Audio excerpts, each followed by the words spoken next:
ഇത് നിനക്കുള്ള എന്റെ നിമിത്ത സന്ദേശം. നിന്റെ പേര് മറന്നവരും വേഗം നിന്റെ മാറ്റം കണ്ട് അത്ഭുതപ്പെടും. കാത്തിരിക്കൂ, നീ പ്രാർത്ഥിച്ച അത്ഭുതം നിന്നിലേക്ക് നടക്കാൻ തുടങ്ങിയിട്ടുണ്ട്. നിന്റെ കണ്ണീരിന്റെ പിന്നിൽ ആർക്കും അറിയാത്തൊരു പ്രാർത്ഥനയുണ്ടായിരുന്നു.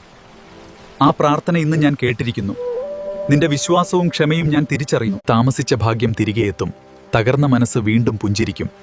നീ നഷ്ടപ്പെട്ടു എന്ന് കരുതിയതുപോലും ദൈവം നല്ല സമയത്തേക്ക് മാറ്റിവെച്ചതായിരുന്നു. ഇന്ന് നിനക്ക് ശൂന്യമായി തോന്നാം, പക്ഷേ ഈ നിശബ്ദതയ്ക്ക് പിന്നാലെ ഒരു പുതിയ തുടക്കം ഒളിഞ്ഞിരിക്കുന്നു. നിന്നെ വേദനിപ്പിച്ച ഓരോ നിമിഷവും നിന്നെ ശക്തിയാക്കാനായിരുന്നു. വളരെ പെട്ടെന്ന് നിന്റെ ജീവിതത്തിൽ ഒരു സന്തോഷ വാർത്ത വരും. അതിനുശേഷം നീ പഴയ പോലെ വിഷമിച്ചിരിക്കില്ല. ഭയം വിട്ടേക്കൂ, നിന്റെ സമയം എത്തിക്കഴിഞ്ഞു. നിന്നെ തളർത്തിയ ദിവസങ്ങൾ അവസാനിക്കുകയാണ്. ഇനി നിന്റെ ജീവിതത്തിൽ നടക്കാൻ പോകുന്നത് നീ ഒരിക്കൽ പോലും കരുതാത്ത മാറ്റങ്ങളാണ്. എന്നെ വിശ്വസിക്കുന്നവർ ഓം നമഃശിവായ എന്ന മന്ത്രം മനസ്സിൽ വിഷമമുള്ള സമയത്ത് പറയുക. വിഷമങ്ങൾ അകന്നു പോകുന്നതായിരിക്കും. ഭക്തിയോടും വിശ്വാസത്തോടും കൂടി ഈ മന്ത്രം ജപിച്ചാൽ നിങ്ങൾക്ക് മാനസിക വിഷമങ്ങൾ മാറി മനസ്സിന് ശാന്തിയും സമാധാനവും ലഭിക്കുന്നതായിരിക്കും. ഈ